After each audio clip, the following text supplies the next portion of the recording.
So I have the privilege to have three distinguished guests here. And sorry, I'm checking my notes here. I will start with Lad. Please, Lad, me if you can introduce yourself, and then we'll. Yeah, I'll try quickly. Lad Muzzy. I work at Aon. I've gotten more than 25 years of experience in the space. I am a recovering actuary, educated at Michigan, Northwestern, and Harvard, and am responsible for our reputation and strategic risk advisory practices globally. So Manesh Shah, CBRE. I lead the enterprise risk management division that looks specifically to board reporting on ERM issues. A recovering lawyer, and for better or worse, bring some of that to risk management. Great. Hi, I'm Cindy Klimaszewski. I was most recently at Silicon Valley Bank as the head of first line technology, data, and cyber risk.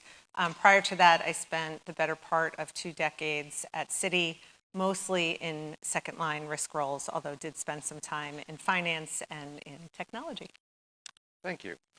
So today's topic is talking about agility, and specifically in the integrated risk approach, where we talk about enterprise, operational risk, and cyber risk, right? So maybe I'll start with Lad, because you're the furthest. From what does agility mean to you, and what does the integrated risk approach? Yeah, it's a really good question. You know, I think agility from our perspective is really about how can we be as nimble as possible to respond to potential future events. And that requires some level of complexity, but the hope is to reduce that complexity as much as possible. So what we're seeing at some of our clients is the mobilization of diverse working teams.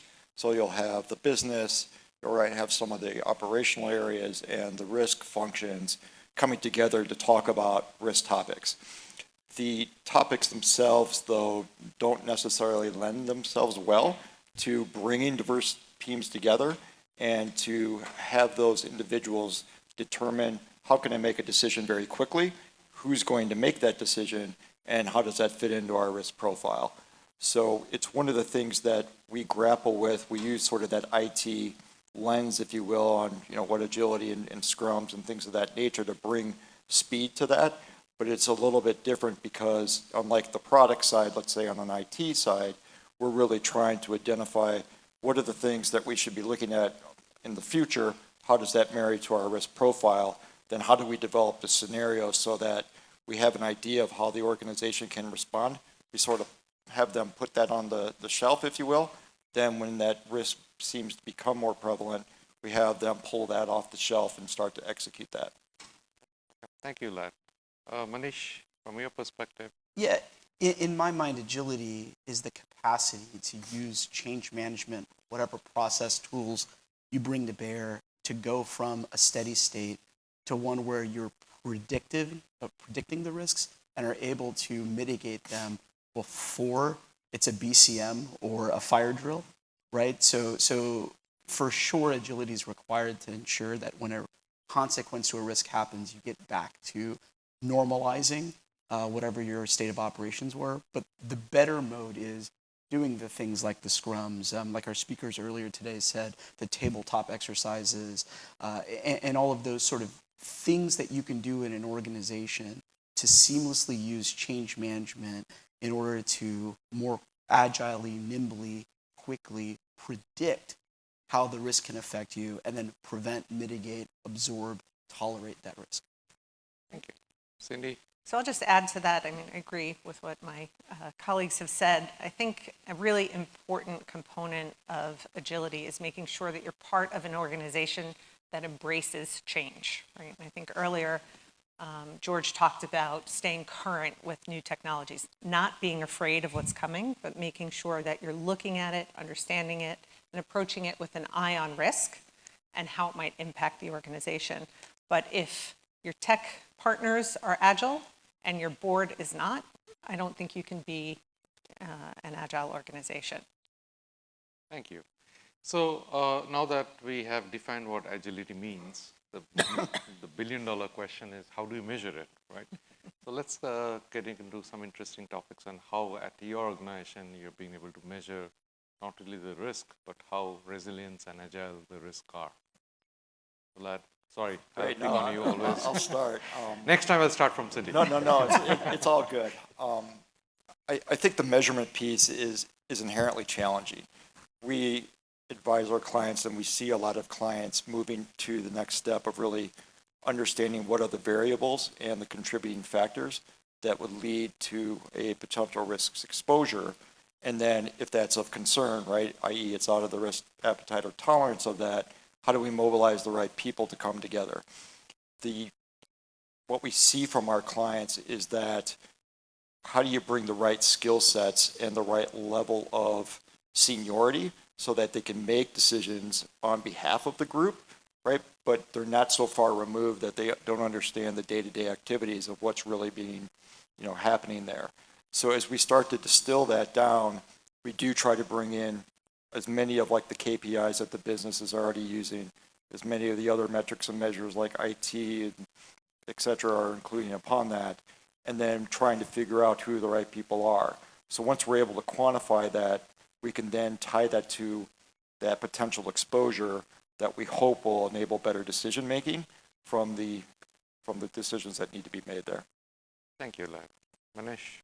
I think the one seamless answer is to have an escalation path and have a common vocabulary of what incidents are in terms of where you think that escalation path needs to go. So whether you use the traditional IT tranche of major Sev 1 through Sev 4, or you use some other codification, if across your company, for all of your risks, you have that kind of measurement structure to ensure that escalation happens in the same way, you can get to what Lad's talking about and what I think every professional here wants to do, which is have a appropriate response to whatever the hypothetical was that you were faced with that day, or the actual loss that you were faced with. Cindy, please. Yeah, so one of the challenges with measurement, I think, is understanding what you're measuring and why it's critically important. I think that there tend to be organizations who are rooted in the metrics that exist today. And so one way is look at, 10 years, the past 10 years. What are some of the emerging technologies that have come up? What are some of the emerging risks? And how has the organization reacted to those? What did you miss, right? What could have been captured that wasn't? Try and use history to inform how you approach it, in the future.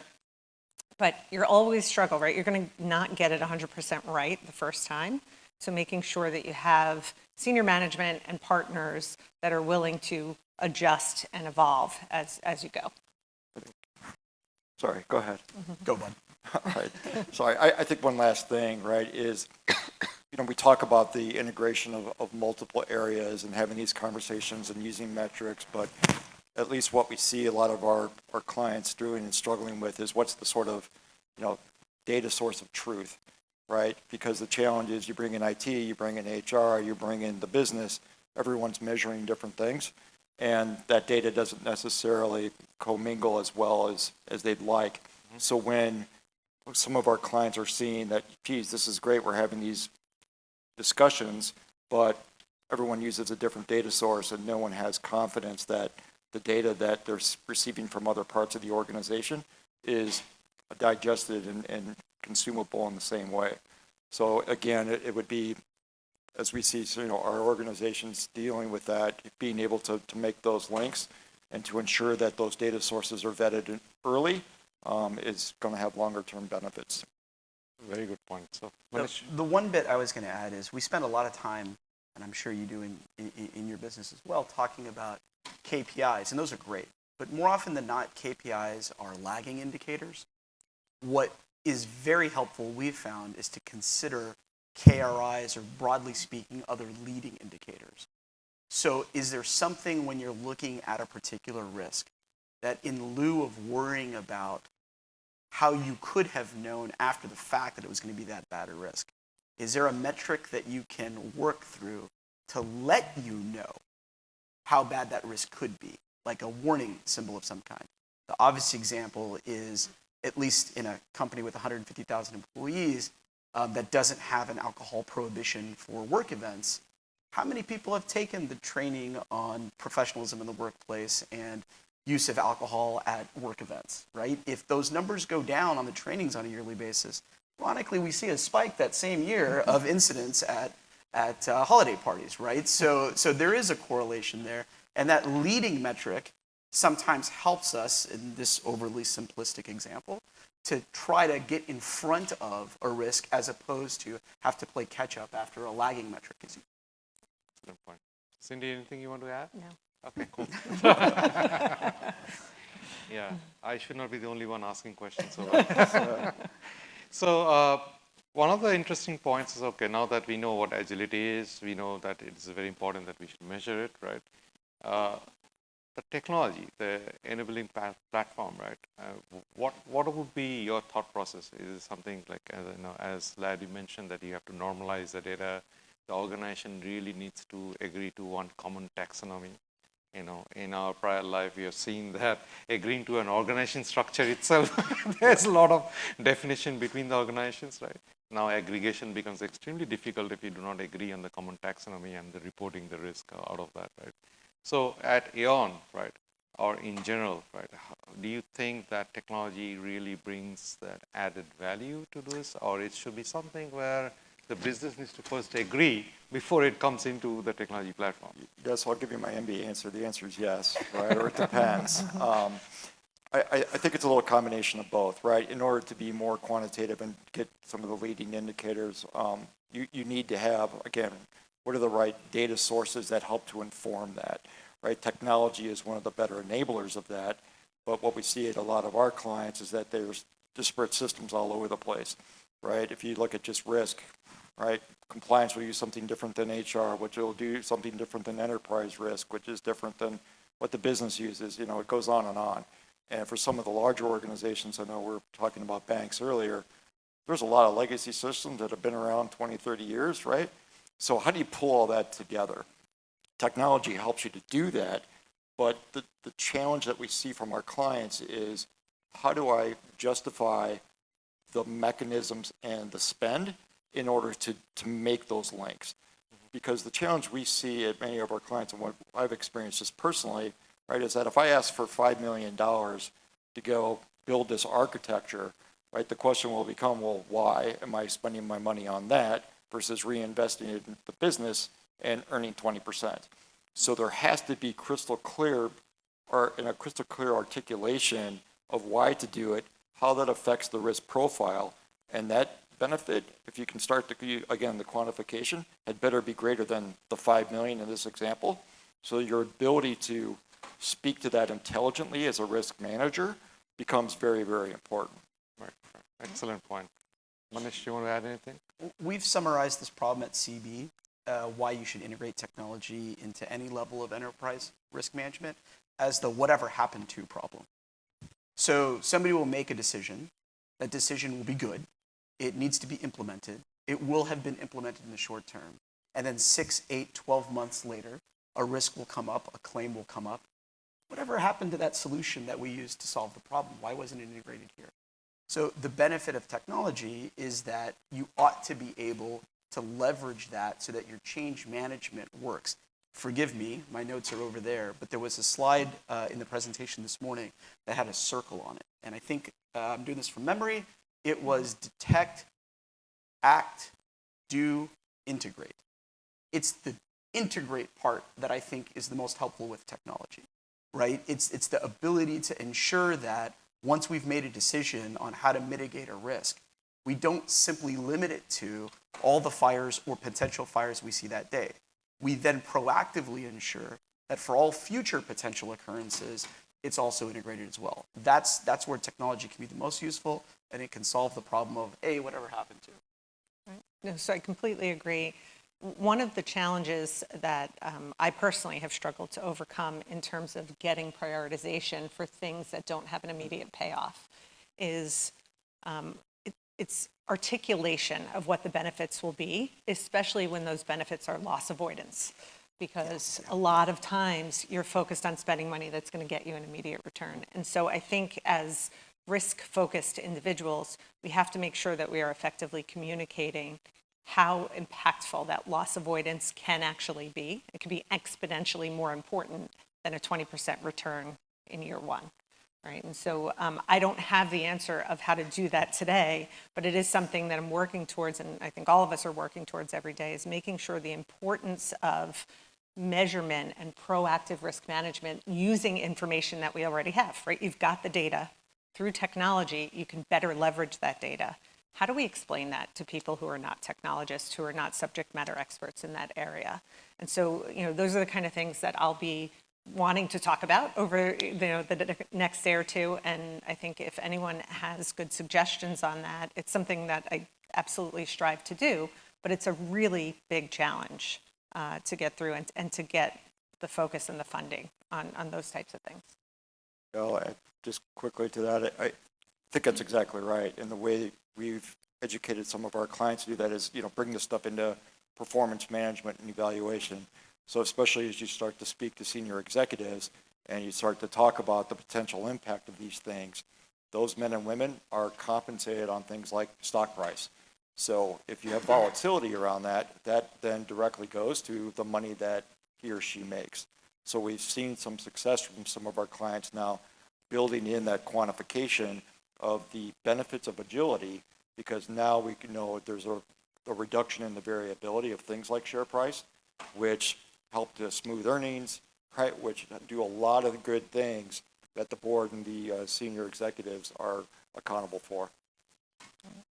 So one of the topic, I'll bring it up and basically it's not scripted, so bear with me.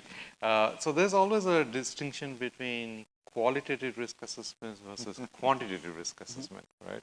And we love to do qualitative risk assessment because at the end of the day, I think, there's a bit of an accountability as such.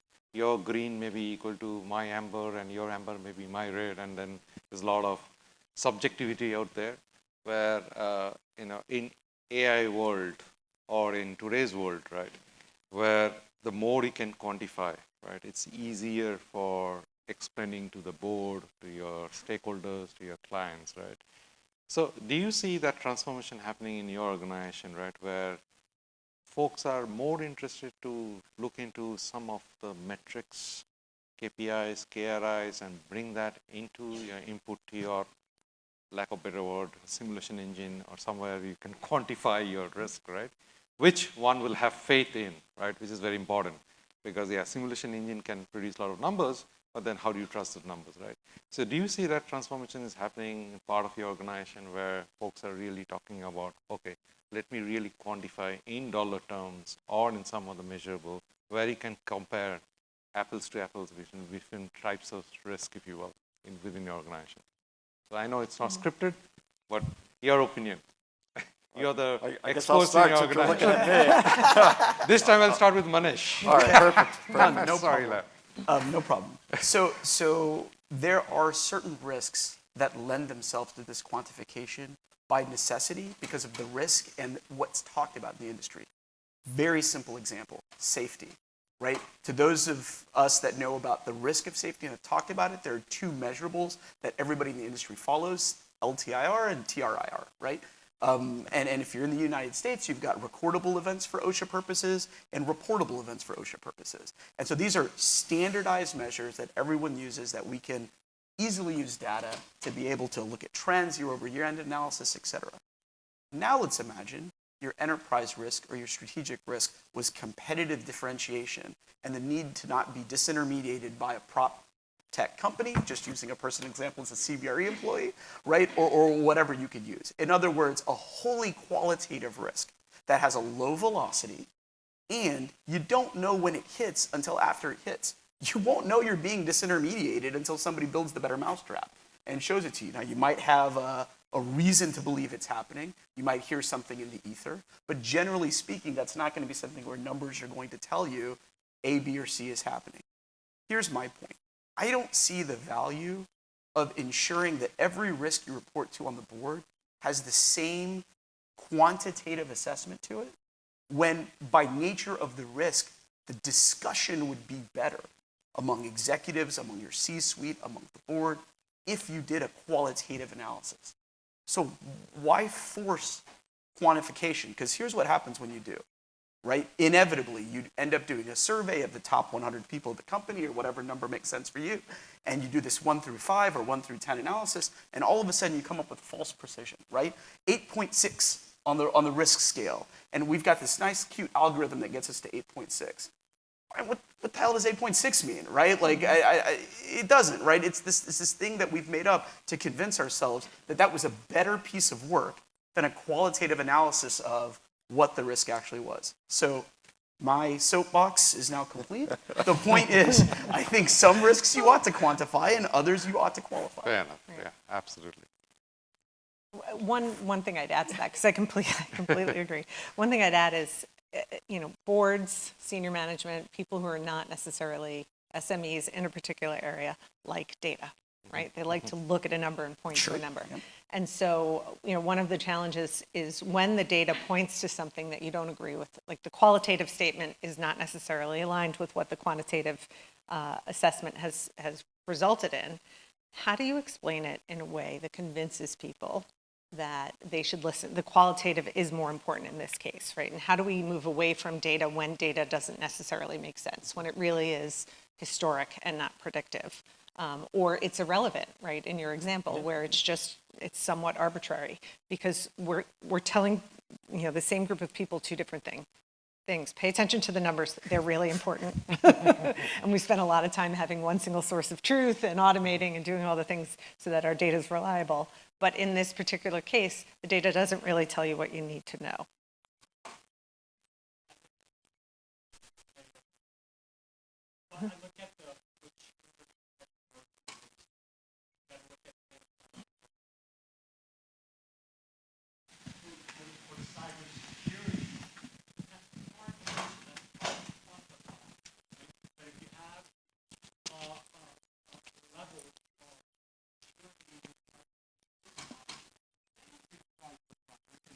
Now we have these level of postures, right? That, cybersecurity maturity models, right? So if you're at a level 4, level 5, where you're more optimized or you're managed, you can actually quantify. But when you're not there, you have to do the subjective until you reach that point where you can optimize and be managed. Yeah, I think that's totally fair, right? The thing with trying to be as prescriptive and to get culture, right, is to enable clarity of how the risk, what that means to the business, right? Because, again, going back to the executive analogy, right, the men and women that are running the business, they need to be able to articulate how they're creating revenue, how they're growing, etc. So as a mathematician, right, I would tell you, yes, I can quantify basically anything, right? But the question will become, who's the right audience for that? So if I use some of the mathematics and statistics to go and talk about, listen, we're using this distribution, this is how many simulations we're doing for our Monte Carlo, right?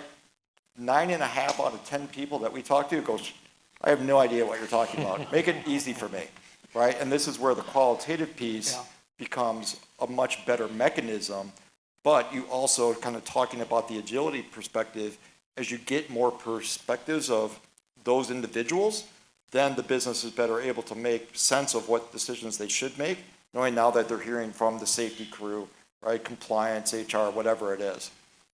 Okay. I think at this point, the hybrid, could come to the rescue. That's what I think.